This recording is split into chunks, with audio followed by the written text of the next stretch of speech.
Hey traders, welcome to Charts and Coffee. Happy Tuesday morning, everyone. We are making our way through this week where we're still dealing with a little bit of uncertainty around how aggressively the Federal Reserve is going to plan. Well, we never know what they're going to do, but you take a look here. We've got that end of July meeting.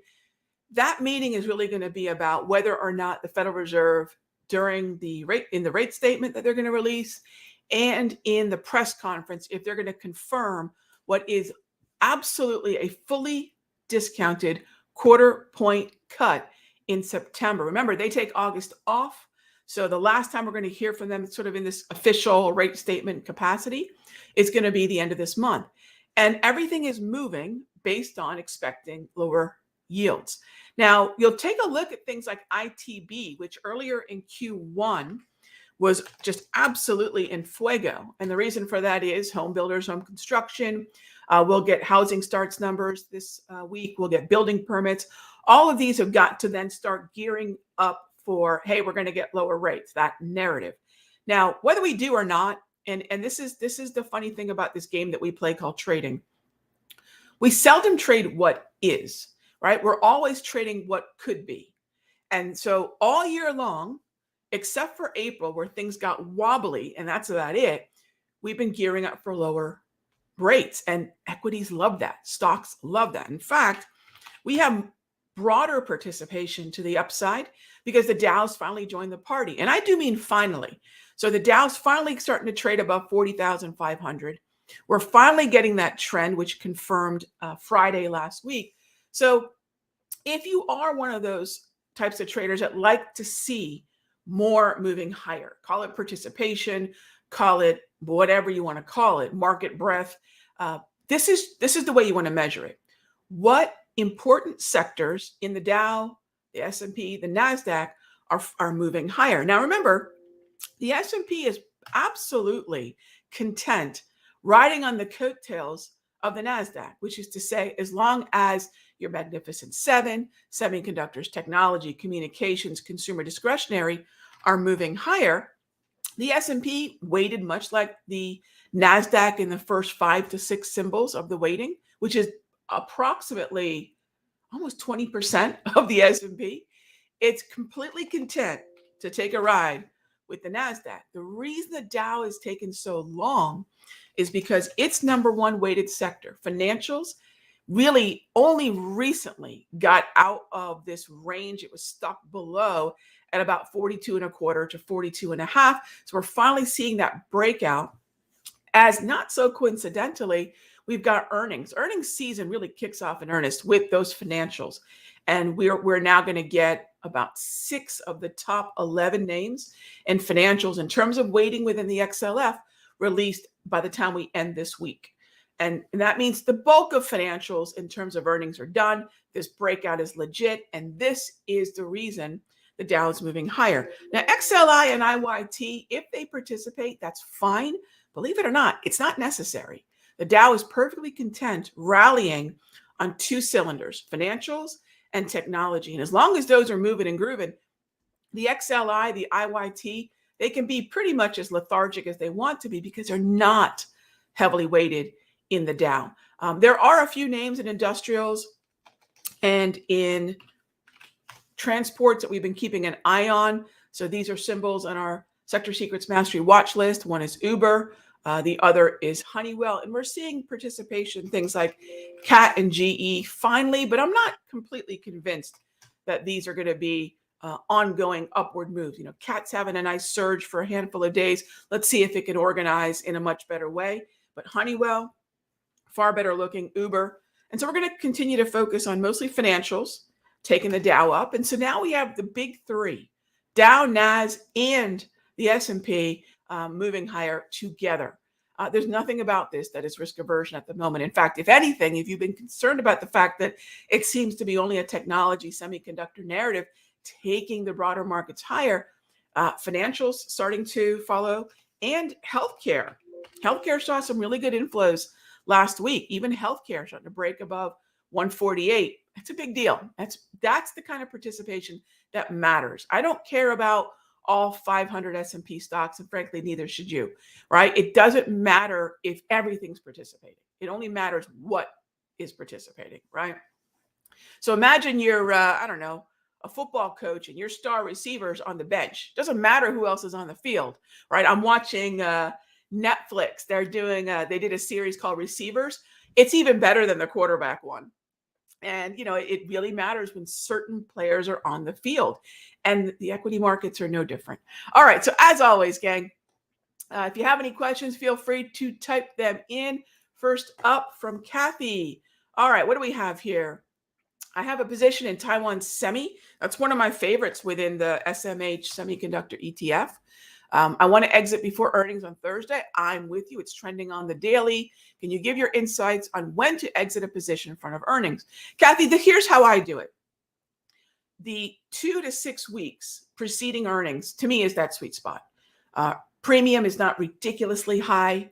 We're able to buy before the implied volatility really starts to go up. So here you are now in that ever shrinking window going into earnings. So I would say this. I don't know that we're going to test 193 again.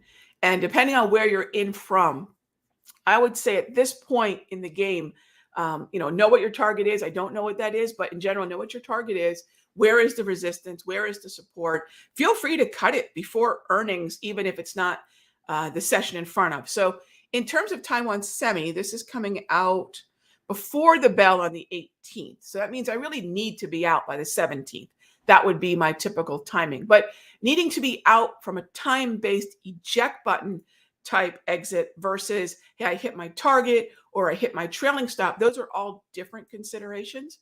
But yeah, I need to be out at least by the close on the 17th since it's coming out before the bell on the 18th. All right. Good morning. Good morning. Let's see what else we have here. What would I do? Hey there, Grace. Good morning. What would I do with long-term stock with earnings coming? I have Apple stock. What would I suggest?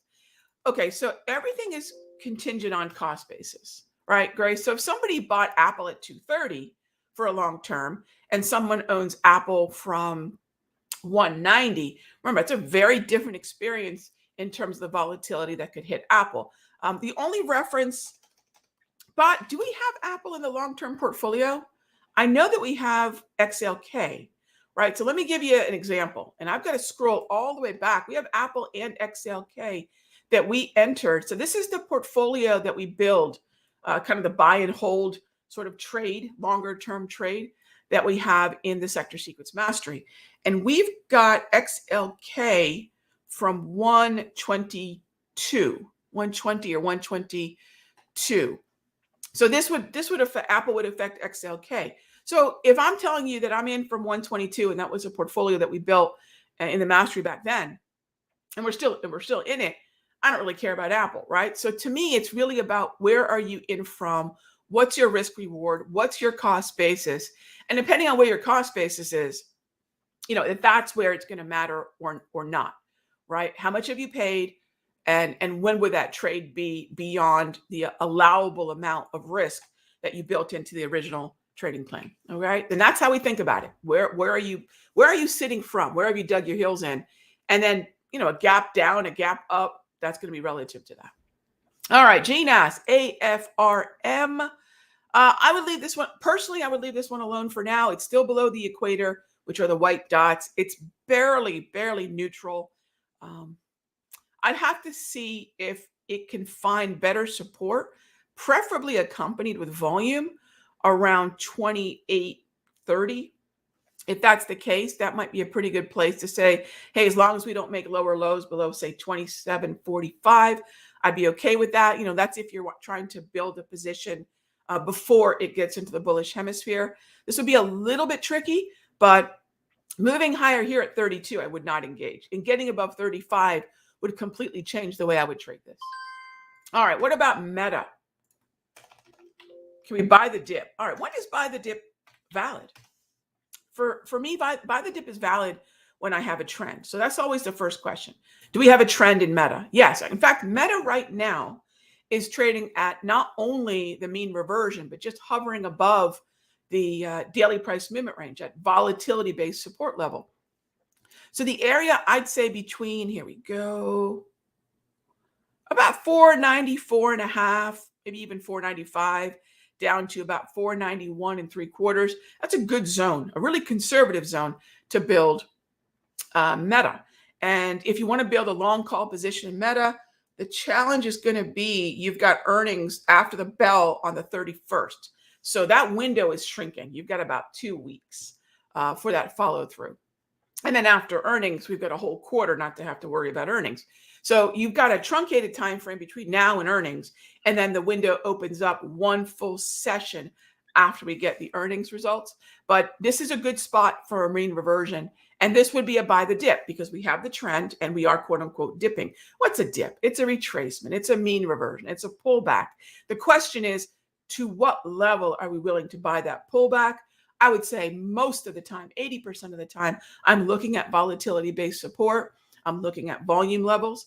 And then if I can add a price-based level, like a mean reversion, all the better. But yeah, this would be valid. But remember that the time you have to earnings. All right, next up is, let's see, we've got IWM, right? A lot of folks have been keeping an eye on that move in small caps. Look, just like the Dow finally joined the party because XLF, the heaviest weighted sector within the Dow, finally got with the program. RTY is lagging S&P and NASDAQ, right? Your Russell 2000 is weighted pretty equally. It's not a high concentration weighted index. It's not even high concentration weighted really at the sector level. However, regional banks would probably be the most influential on the RTY. And as long as regional banks are heading higher, they had a very good end to Q2. Q3 has shown bullish candles and higher highs and higher lows. KRE is starting to turn into an uptrend. That just supports a long position in the RTY that much more. So while RTY has finally started to break out, and by the way, look at the range. So when folks ask, Rog, how do we take advantage of a move like this when we don't have a trend? Look at the automated range that the Darvis basically plotted between 2086 and 2030, call it 33.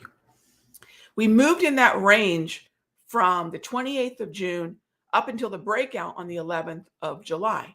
Now, these levels are automated. They're on the chart. We have this neutral consolidation, this compression that we know at some point is likely to do what? Well, in the case of RTY, break out because we are in the bullish hemisphere and we're already seeing strength in the other averages and we're seeing strength in regional banks. So there's two ways to do this. Either buy the calls in the lower half of the range, or sure, you can buy as it breaks out, but that's not really what I want to do. If I have a consolidation, identify it, cut it in half, buy calls in the lower half or as close to the support of the consolidation as possible. That prepares you for two possibilities. One, that RTY goes from the bottom of the range to the top of the range and remains stuck. Or that's kind of stage one of the trade. And stage two is the actual breakout. So the breakout is never my primary reason. I want to be in already and then take advantage of stage two of that trade when the breakout occurs. And that's what we've got. In the meantime, RTY has been surfing the daily price movement range pretty darn well. So you have the green candles going to the gray, going to the gray. That's what I'd be looking for going forward. Would I expect continuation?